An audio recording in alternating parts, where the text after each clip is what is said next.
Article 124 کے تحت آئین میں یہ پروویژن رکھی گئی ہے کہ جب حالات ایسے ہو کہ کوئی آفات ہو، کوئی ایسے حالات بن جائے، تو پھر حکومت کے پاس یہ اختیار ہوتا ہے کہ وہ ضمنی بجٹ کے ذریعے وہ خرچے کر سکتے ہیں۔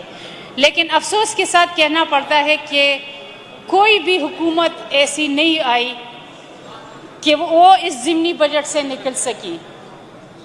ہمیں وہ اخراجات جس کا ہمیں پتہ ہی نہیں ہے کہ کہاں پہ خرچ ہوئی، کیسے خرچ ہوئی، اس ہاؤس کو ایک ربڑ سٹیمپ بنا کے ہمیں آج اس کی اپروول دینی پڑ رہی ہے۔ ہمیں کچھ پتہ نہیں ہے کہ یہ کہاں پہ اخراجات ہوئے۔ ہم تو سمجھ رہے تھے کہ یہ حکومت بہت سمجھدار ہے، ہمارا فائنانس منسٹر بڑا پڑھا لکھا ہے، بڑا پلاننگ کر کے آتا ہے، بڑی سوچ سمجھ کے آتا ہے، تو کم از کم اب تو ان کو اس پہ نظر ثانی کرنی چاہیے۔ ٹھیک ہے، آئین میں پروویژن ہے، لیکن اب اس کو ہمیں ختم کرنی چاہیے اور یہ ضمنی بجٹ نہیں آنے چاہیے، اور یہ ضمنی بجٹ کا خاتمہ ہونا چاہیے، اور ہمیں اس کو ختم۔ ٹھیک ہے، آئین میں نے جس طرح عرض کیا کہ ہے پروویژن دینی چاہیے، اور دیتے بھی ہے، ہر حکومت دیتی ہے، لیکن کم از کم کب ہم اس کو ختم کریں گے؟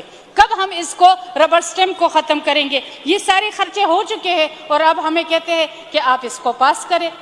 یہ خرچے تو آپ کر چکے، اب ہم پاس کریں نہ کریں، ہم اس پہ بحث کریں نہ کریں، کوئی فائدہ نہیں ہے۔ اب اس خرچوں کو دیکھیں کہ کیا خرچے ہوئے ہیں، اب اس کی طرف آتے ہیں۔ تقریباً اگر آپ دیکھیں نمبر 1 پہ جو ہے صوبائی اسمبلی کا ہے، 2 پہ ہے انتظامیہ کا ہے، 3 پہ جیل کا ہے، 4 پہ ایڈمنسٹریشن۔ اگر میں گنتی جاؤں، ٹائم میں زیادہ لوں گی نہیں کروں گی، میجارٹی جو ہے یا تو ریکروٹمنٹ پہ ہے، یا پھر گاڑیوں خریدی گئی ہے، یا گاڑیوں کی ریپیئرنگ ہوئی ہے۔ تو کیا یہاں پہ تو ہم بار بار بات کرتے ہیں کہ ہم بچت کر رہے ہیں، ہم زیادہ خرچے نہیں کر رہے، تو پھر کیوں ہم بار بار گاڑیاں خرید رہے، مرمتوں پہ خرچے کر رہے ہیں، بلڈنگز پہ خرچے کر رہے ہیں، پھر کیوں ہم خرچے بڑھا رہے؟ ایک طرف تو اسی گورنمنٹ نے بقول ان کے، جب امپورٹڈ نئی حکومت آئی تھی، سلیکٹڈ حکومت تھی، تو ان کا IMF سے وعدہ تھا کہ ہم اپنے خرچے کم کریں گے۔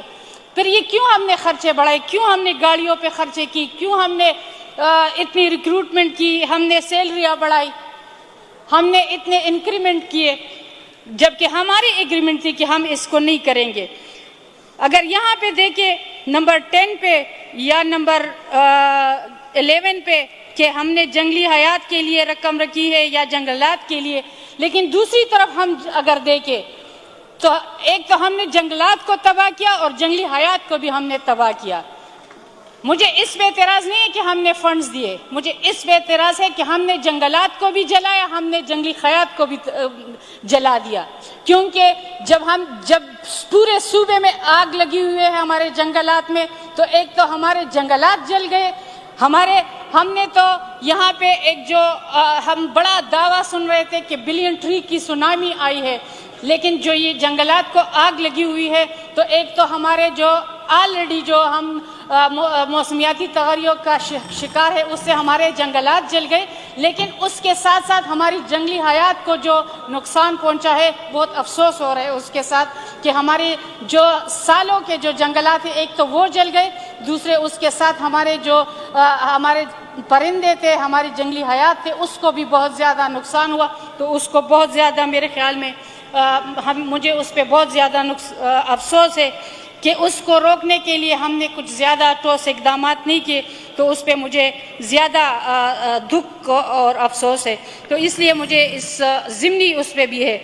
ایک آخری چیز پہ خیر میں بات کرتی ہوں، لوکل گورنمنٹ کا ادھر ہم وہ کر رہے ہیں، نمبر 17 پہ میں بات کرتی ہوں اینڈ میں، کہ اس پہ یہاں پہ ہم ضمنی بجٹ میں اس کو دے رہے ہیں فنڈ، لیکن جب فائنانس بل ہم پاس کر رہے تھے لوکل گورنمنٹ ایکٹ اس میں، تو ہمارا اختیار نہ ہوتے ہوئے ہم نے فائنانس بل میں لوکل گورنمنٹ فنڈ میں کٹ لگایا اور اس کا فنڈ ہم نے کم کیا۔